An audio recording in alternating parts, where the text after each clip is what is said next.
Yesterday I had posted up a video talking about someone who was involved with I guess you could say a sexual deviant relationship with a minor named Lyle Burgess. And one of my subscribers by the name of eSpock had asked me, have I heard about this story, and left the link in the description. And I said, okay, I'll check it out. So I clicked on the link, and this image came up. Well, not this exact image, but this person came up by the name of Eric Greitens. And I said, you know what? Now I know exactly who this is, or at least I have an idea, because his story was like a breaking news story that just came across my screen, but I didn't know who he was or what the story was about because I kind of tuned it out. So I did get an opportunity to look into the story a little bit more, and now I can see why this story was sent to me and why you wanted me to speak on it. So here I am talking about it now. This guy's name is Eric Greitens, and he is now the former governor of Missouri, and he ended up resigning yesterday on Tuesday, May 29th, 2018. The reason being, it was two things. The one that made the most headlines was because he was caught up in an extramarital affair with another person who was married themselves, and basically was blackmailing this person that if they had told anybody about the affair that they were having, he was going to release these semi-nude pictures that he took of them. The other reason why he resigned yesterday is because it turns out that he was misusing money that he received for his donors, like some donor money that was given to him. And I read somewhere they were saying it was called dark money. And I was wondering what in the world was dark money. It is basically funds that's given to you that if you were asked about where that money came from, you would not have to disclose where it came from, nor do you have to disclose where it's going. So it's almost like hidden money. Now I can see why they call it dark money. Sort of like the dark web. It's almost like that underground money paid under the table. You don't have to tell them exactly like where it came from or who it's going to. But I'm going to go ahead and read this article that's coming from the New York Times. It says, Eric Greitens was a decorated Navy SEAL who served in Afghanistan and Iraq, the founder of the Veterans Charity in Missouri, and a Rhodes Scholar. Chiseled and charismatic, he was elected governor of Missouri and seen by his fellow Republicans, or Rethuglicans as I call them, as a potential superstar in the party, someone with the brains and political instincts to perhaps rise all the way to the White House. But on Tuesday, Mr. Greitens abruptly resigned more than 4 months into a scandal involving a sexual relationship with his former hairdresser, and claims that he had taken an explicit photograph of her without her permission. He was also accused by prosecutors of misusing his charity's donor list for political purposes.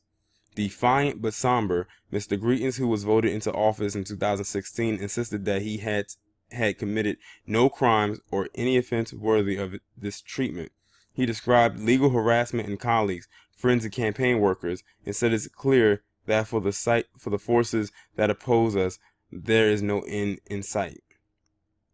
This ordeal has been designed to cause an incredible amount of strain on my family. He added, I cannot allow these forces to continue to cause pain and difficulty to the people that I love. Well, did you really care about the people that you love? I mean, this guy is married, and I believe he has a child or two. And if this article doesn't mention how he was able to, how all of them mentioned it for you.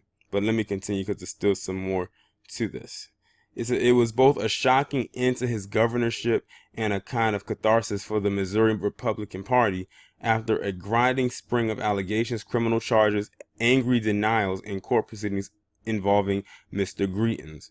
The scandal had spread far beyond the governor, threatening to sink the chances of another prominent Missouri Republican, Josh Hawley, the Attorney General, who was expected to face a tight Senate race against Senator Claire McCaskill, a Democrat.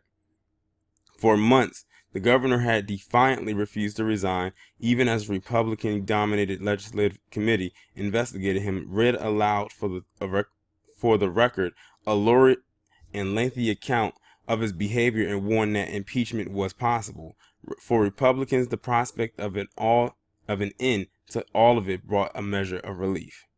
There's not going to be this constant battle going on, this dragging people through the mud, says State Representative Kathy Conway, a Republican who for months has suggested that Mr. Greitens resign. But I think there's still so much healing to do. Mr. Greitens' resignation will take effect on Friday. Lieutenant Governor Michael L. Parson, a Republican from rural southwestern Missouri, who had previously served as a sheriff and state senator, is seen as having long-standing alliances with state lawmakers, will take over for the rest of Mr. Greitens' term, which ends in January 2021. Missouri will remain firmly in the hands of Republicans who control both the governor's office and the legislature. How convenient. Rarely has a lieutenant governor in Missouri taken over in this way midway through a term. In 2000, Mel Carnahan, then the governor, was killed in a plane crash, and Roger Wilson, the lieutenant governor, took his place. Mr. Greitens' public problems began in January with his admission of an extramarital affair. He and his wife Sheena described the situation as a deeply personal mistake in a joint statement. Eric took responsibility, and we dealt with this together honestly and privately. But in the months that followed, the scandal only grew, even as Mr. Greitens tried to move past it, making statements on tax cuts and funds to produce biodiesel. The governor's former hairdresser described an alarming sexual encounter in which she said that he had taken a photo and threatened to share it to anyone about them. All the while, questions began to emerge about whether he had used the Veterans Charity List to help his political campaign in 2016. Mr. Greitens' resignation ends the need for an impeachment process, but it is unclear whether his criminal problems are over. The prosecutor in Jackson County, which includes much of Kansas City, is still investigating him and could refile an invasion of privacy charge that was dropped earlier this month, stemming from the hairdresser's accusation that Mr. Greitens had taken an explicit photo. In addition, the governor faces one felony charge, tampering with the computer data in a connection to misuse of the donor list. A lawyer for Mr. Greitens has called the charge absurd. Shortly after he announced his resignation, Kimberly Gardner, the St. Louis prosecutor, said in a statement that she had reached a fair and just resolution of the computer tampering charge and that details would be announced Wednesday. Mr. Greitens offered few details about his decision to resign, and Missouri politicians speculated about reasons he might have quit now. After months of fighting back, earlier on Tuesday, a judge had ordered the governor's campaign and fund and a political action group tied to Mr. Greitens to turn over documents to lawmakers considering impeachment, a decision seen as a major blow to the governor. For Mr. Greitens, age 44, it was a fall as dramatic and sudden as his rise had been.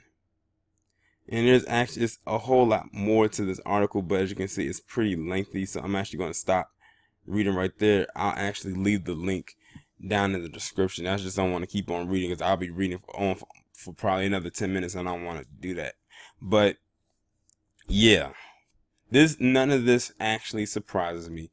A lot of these politicians, or as I call them, politicians, are known to get themselves caught up in such scandals such as these. Now, the part that I was going to mention was, it turns out that the hairdresser was married, and he actually had secretly recorded them. Like, he did his own, I guess, little private investigator work, and he actually secretly recorded, what was going on. I don't know if he got some kind of camera and tied and put it to a thing, or he set it up that way, and maybe him and his wife was in on it together to try to expose this guy or whatever. But the fact of the matter is that he stepped out on his wife, had an affair with this woman, took pictures of her without her consent, pretty much blackmailed her, and then he was misusing those funds. I mean, eventually it'll all come out. So he had to resign to take the heat off of everything that was going on. But I also wondered, like I said, if that was a setup, because they said never has it ever come to this where someone resigns and then the Republicans take over that position and will hold on to that for quite some time.